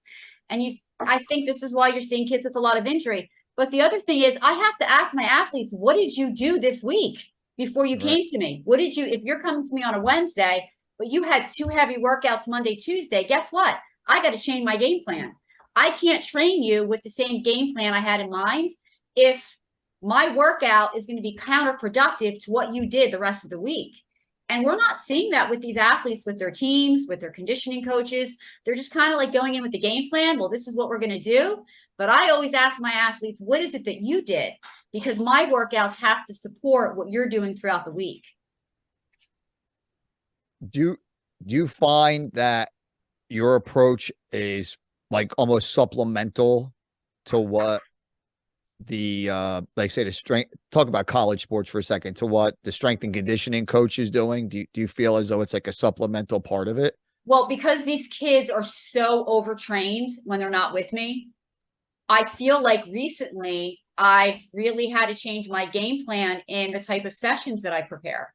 Because for some kids that walk in, I've got to do a recovery session because they already have filled their stress bucket for the week, both mentally and physically because of the workouts they've done. So now where am I going to fit in to support you in your week? Well, I can't give you a speed workout today. Your body can't handle it. You're putting more, coins in the stress bucket. I got to take them out of the bucket. So let's recover. And I have really had to change my way of training. It cannot be my game plan all the time. It has to be centered around what they're doing for the best, what's the best thing for them today. And I teach them that when they come into the program. And I'm very careful about telling them, guys, today you have a speed workout. You're off, the day before, you're not doing anything but recovery. Right. You got to come to me fresh. Would your program, what if you're not an athlete? I'll give you a lot of those. Do you really have non-athletes? Oh yeah. Interesting. Non-competitive athletes. I mean, and especially during COVID. I mean, COVID for 2 years, I had a waiting list because parents couldn't get their kids off the couch and they wouldn't even go outside for a walk. And so I did have a lot more clients, youth athletes or everyone's an athlete to me. So when you come into the program, you're an athlete, whether you're competitive or not. Right. But kids who really just needed to start exercising. And so, yeah, I saw a lot of that more during COVID. I think COVID messed up a lot of people's regular everyday routine. And because of that, it messed up their thought processes. It messed up them athletically. It messed up, even if you're not, like you said, a competitive athlete, but you're a weekend warrior, or maybe you're not to me, I was thinking with your program, does the kid who's in the robotics club, does that person benefit from the program as well too? Because obviously you're not going to run them through the paces, of a speed workout, but there's mindset to that too. Yeah, well, it depends on what they're looking for. What is it that they want to get out of the program? I may not be I may not be somebody who would be a good match for that kid in the robotics program, but I might be. But it depends on, again, what they want. It all comes down to movement. I think of everything, daily movement for athletes is still important. We have a lot of athletes now in the last 2 or 3 years. It's called, I don't know if you've heard this term before, but it's now it's escaping me. Lisa, everything escapes me. It's called sedentary athlete disease. Right. And this is for you as well. We have these kids who go to training, they go to their team sport, and then for the rest of the day, guess what they're doing? Sitting. Nothing. And we see a lot more of that. And the sitting and the lack of daily movement is what's hurting these kids more than maybe not training correctly, to a certain degree, or overtraining. It's I think a culture of kids just sitting and being on social media and being on their phones, where you didn't see that 20 years ago because kids were moving. So for me, daily routines, daily movement habits, and just really looking at being a good human first in your habits, with your food, with your hydration, with your sleep, with your rest, and then your conditioning. So to me, I feel like it can help anyone. It's not just a competitive athlete, but it really goes back to these very basic human routines that we've lost sight of because of the culture we live in. Lisa, talk about, this is going to just barely touch on this, but talk about procrastinating versus perfecting. And that was, we had talked about this. I took a lot of notes from our conversation. Yes, I was prepared for today. You had talked about, like, so this kid's sitting on the couch, or maybe they went and they played their travel sport and they played the next 22 hours. They played Call of Duty or whatever. Is that just procrastinating from getting to the next part of what they want to do? Or are they procrastinating because they've gone as far as they think that they can go, or they're trying to avoid, like avoiding perfection, or avoiding trying to being perfect? Is there like a relationship there with that? Well, I think there's two. I mean, the kids that I deal with, who are, high achievers and who are striving to reach another level. When I see those kids procrastinate on things, it is a side effect or a symptom of perfectionism, because if I don't have to get started on something, I don't have to fail at it. And I think that's where maybe the procrastination comes in. So I don't know if you're talking about that, but yeah, I think that people procrastinate. I think it's an anxiety issue. I think it's an anxiety thing. And I also think that they're afraid of failure. And I do think it's not always, a lot of people look at procrastination as laziness or lack of focus, where it might be fear of failure, or it's also feeding their anxiety. So this is for our other two guests. Have you ever used the things that Lisa has worked with you on off of the field? Forget about sports for a second. Either in the classroom, or Samantha, you fascinate me because you're the only female in an all male. First of all, you're an engineer, right? Yeah, there are other females, but on like majority of my team, there aren't any females in the engineering world. I don't think I would want to be in the engineering world personally, but I suck at math. I'm the wrong guy. But do you guys, both of you, are you ever like taking a test or preparing a project, or and then revert back to either the mindset training or coaching that you've received? Yeah. I mean, I am no longer a competitive athlete. So every application of Lisa is now kind of outside of that realm or world. So yeah, I do all the time. I do. And it's funny, you can tell when you're really good at the Lisa things, and then when you're not good at the Lisa things, you find yourself slipping, or you find that your mental health isn't doing too well, or just things like that. But I find that especially with like the new year, I'm especially coming from Lisa, I'm very much goal centered. And so throughout all of the areas of my life, and I have like categories, I try to set one SMART goal. And so Lisa kind of preaches these SMART goals, which are, I'm not going to get them all, but it's like specific and measurable are like the two big ones. And they're just like goals that aren't like, I'm going to be a healthy person this year. It's like, I am going to eat this much calcium, or I am going to run this many miles a week, or it's just something that you can like hold yourself accountable for. So I find myself kind of gravitating towards those goals and having those all throughout my lifestyle. And then just the mindset in general at work. I'm kind of a new engineer, and not being afraid to be kind of the odd man out is something that's super important. And just having the confidence that like, hey, yeah, I might be wrong sometimes, but also sometimes I might be right. And even if I am wrong, it might spark another type of conversation or a different design idea. And so that kind of fearlessness has really helped me just have confidence in what I do, rather than just being another engineer on the team.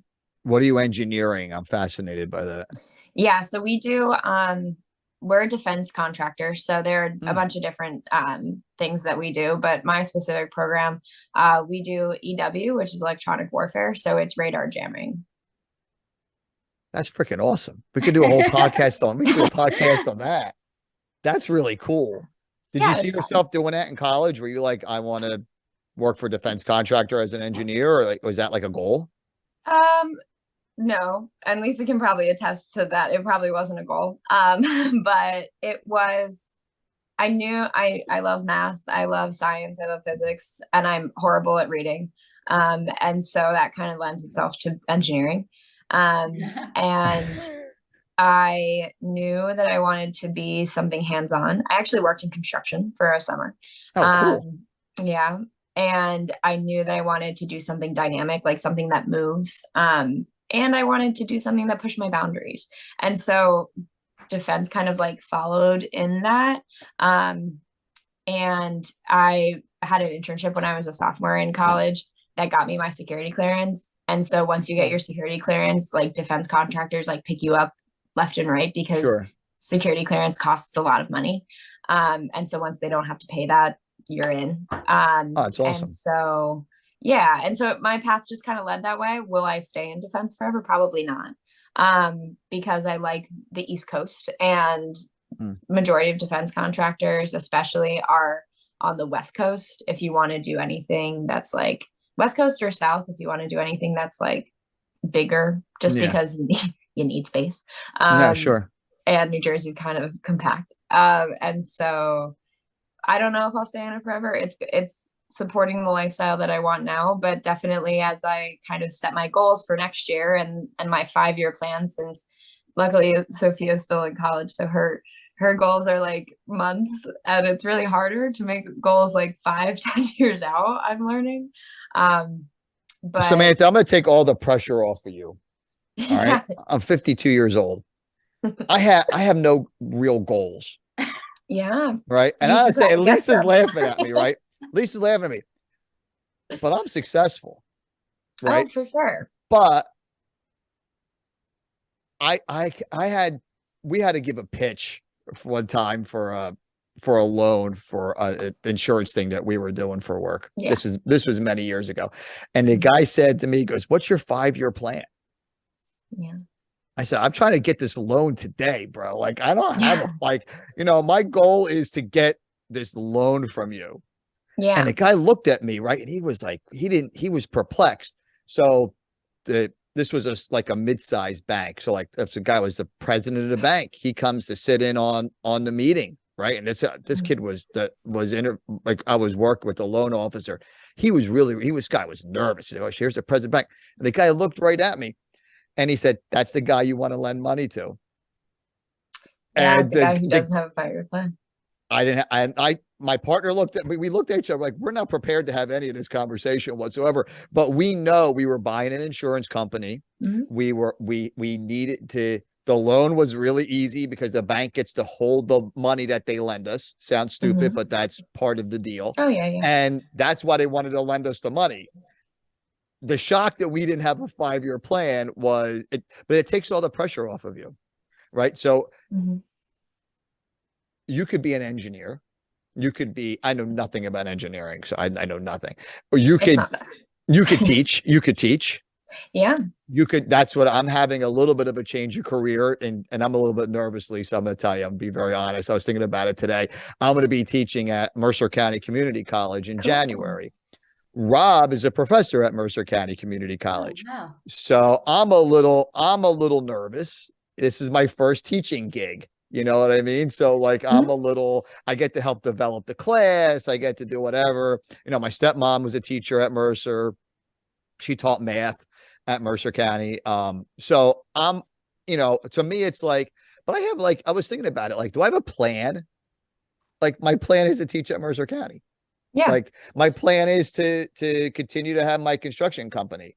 My plan is to, in April, I'm going to run the Appalachian Trail. In March, Lisa, and Rob are going to Nashville to interview old rock stars. going to be freaking awesome. All the guys that we listened to in the 80s, we're going to get to interview them. It's going to be great. You know, in May, I'm going to Miami to watch a Formula One Grand Prix.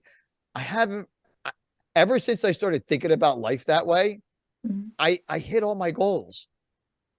Yeah. It's the weirdest thing. So like I say, don't take this, take the stress off of yourself a little bit by, and it's just my opinion. I mean, Lisa might be cringing right now. She might be like, oh, you got a 5-year Well, plan.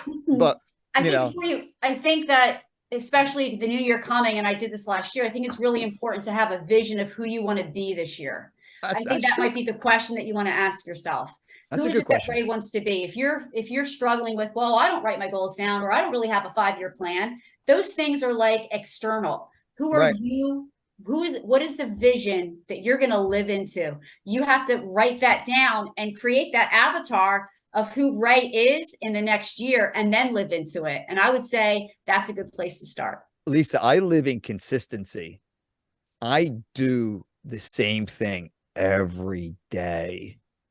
Well, that's good. Consistently, I get good. better. That's how I eat the same oatmeal with brown sugar and an egg every day. I have a protein shake. I eat the same vitamins, but I get consistently stronger. Well, that's You good. know what I mean? So that's working for you. That works for me. have a That might not vision. work for everybody. I want to know what works for Sophia because she hasn't Yeah, said anything in Sophia. this conversation, in this portion of the conversation. But what's your major? I'm environmental studies. All right, you said that in the beginning of the podcast, but now we're getting near 2 hours, and me and Lisa are kind of like a little up there on the age scale. So like we start to forget about this shit. So is your goal to what's your goal within that? Is your goal, and then how do you relate some of the things that Lisa has taught you on the field with trying to obtain your goal? Yeah, definitely from an on the field perspective first. I know Samantha kind of hit on it with like the specific goals and measuring them. I know, and Lisa just touched on it, like the vision that you want for 2023. I actually, before, like, we have like exit meetings after the season, and like that's like one of the questions. And as I was like filling out the questions that like my coach likes, I was like going through my Lisa goals, and I was going through like the specific and measurable. So like one of my goals is to bench like 115 by the end of the spring season. That's one of my goals. So I gave my brain, and like Lisa always says, the brain likes specific and clear things. The second it's like, oh, I think I'm going to do this, or, oh, I want that. Like it's what in one ear out the other. But when you give your brain like something specific, that's when you're going to act on it. Mm-hmm. So that's just like one of my goals, especially in the off season and being an athlete, and especially at the D3 level. I'm not with my coaches all the time. I'm not with, like, they're not with us doing things. So everything's very individual. So definitely having those goals and having like all the tools in my little toolbox that Lisa gave me from the summer is going to help me obviously through the spring season and through the winter. But definitely for off the field, I'm like a very anxious test taker. I've always have been. I've never been a really good standardized test taker. I have dyslexia, so I just have like, it's a little bit harder for me to like read and write, and I'm just learn differently than a lot of other kids. But one thing that has helped me a lot with like taking tests is just doing the breathing before, honestly. Sure. It just helps me, like Lisa said, whether it's in a game and I made a mistake, it's just refocusing your brain and hitting that like big reset button. So breathing like before a test, or if I like see a question and I'm like, holy shit, like I don't know what this means, what the heck, I'm like, and then it just like resets the brain. So definitely that. Sophia, I'm going to ask you this question. Yeah. It's your it's a good place to ask this question. Mm-hmm. And this was a big lesson for you last year because you said, I'm just not a good test taker. Yeah. What is that called when somebody tells themselves that story? I'm just not a good test taker. This was a lesson. This was a pillar that you really loved, and you said you found the most benefit from. Do you remember last summer? Oh gosh. We kind of wrote down, and you know, we can all do this, but you wrote down some of those limiting beliefs that were holding you back from your goals. Yeah. And one of them was, I'm not a good test taker. Yeah. Do you remember how like that lesson when we looked at our limiting beliefs and we had to question those limiting beliefs? Yeah. And we had to like ask like, oh, is it really true? The two questions. Is it true, or is it like absolutely true? Is it absolutely true? Yeah, those two questions. Where's the evidence that Where's the shows evidence? it's not true. Hmm. And who would I be without that thought? Right. Yeah. So that's what I want you to do with that story that you just mentioned. Mhm. We'll do that later. Yeah. Um, but from a career standpoint, with environmental studies, and I honestly, I'm still a sophomore, so I haven't really thought much about that aspect yet, but I'm definitely looking at some internships, and like this is the time really to do it. So just setting those goals with that, trying to get some internships, get interviews set up. I just made a LinkedIn. Haven't done that yet. So I just made a LinkedIn. So that was Yay. one of my goals I Cool. had to make, a LinkedIn. But yeah, just I'm honestly like starting that process. So I don't really have like a lot to say on that No, it's aspect of you've it. done more than I did in my college career. Definitely more than Lisa, my Lisa. Um, let me say this because now we're touching on 2 hours, and this is when the editing gets crazy for Rob, and then I have to deal with him tomorrow. Lisa, Coach Lisa, what you're doing is amazingly powerful. And in the moment, you might not feel that, or maybe you do, and I don't know. But you'll have a legacy as you're doing this of uber, ultra, whatever the proper terminology you want to use, successful people. And what better could you give back than, of course, being a teacher? And everybody says it's a noble profession, but look at like, you know, what you're, I don't want to say what you're creating. Creating is not the right word, but look at what you're mentoring. And look at the changes that it goes from the softball field to the, you know, to the corporate office. It goes from the soccer field to the classroom. So that has to make you feel good. And it's amazing that imagine if everybody took part in something like this, how, what the difference it could make in their life if that person buys into the program, obviously, like mentally buys into it, but think of the difference that it could make. And then when your students go out and they mentor other people, well, now it continues to grow exponentially. And maybe it's a friend that they mentor, maybe it's their child in the future. I mean, I don't know, you know what I mean? It could be a friend, it could be anything, but it makes that it just increases that change. So I mean, that's got to be an amazing feeling. Yeah, definitely. I mean, the conditioning is fleeting, but the mindset is something that can take you on the journey of becoming the person that you want to be. And that's the tagline of Fitness for Function: become the athlete that you want to be, become the person you want to be. And I mean, I do feel we have mantras in the program. Everybody has their own mantra. And my mantra is, I have something to teach that people want to know. And I bring meaning and value to my athletes. And so every time I question myself and maybe think that, you know, you question if you're doing the right thing, and, you know, you have the self-doubts that fly in. I go back to my mantra and I think about my athletes like Sophia and Samantha and Gianna and so many more who've come through the program. And I feel blessed that they've been in my life because I get to do something valuable and it fulfills, you know, the purpose of why I think I'm here. Lisa, go ahead, Lisa. I'm sorry. Lisa, I just have to say, as a former soccer player, as a veteran, a woman in the, you know, U.S. Armed Forces is very, you know, it's like a 1-to-4 ratio. So that's difficult on its own. You are setting up these young ladies right here for success. I mean, I think the program's great, first of all. I mean, you're making these women or people into whole, well-rounded individuals. And I wish I didn't learn these things that you're teaching them until after or like halfway through the military. So the fact that you're giving this to them, it's a really beautiful gift you have. It's really, I admire you. Oh, thank you. Of I course. appreciate that. Lisa to Lisa, right? That's like a bad 80s band, Lisa, the No, Pearl don't Jam. be hating, all right? All right. if people want to find you, Coach Lisa, how could they find you? How could they explore your program and get in touch with you? So my website is www.fitness4functiontraining.com. And you can book a discovery call on my website or just call me. I'm also on Facebook and Instagram. Fitness for Function is my program training, and Lisa Cesaro. I can send you the links if you want to put it in the show notes. 100%. Okay. Yep.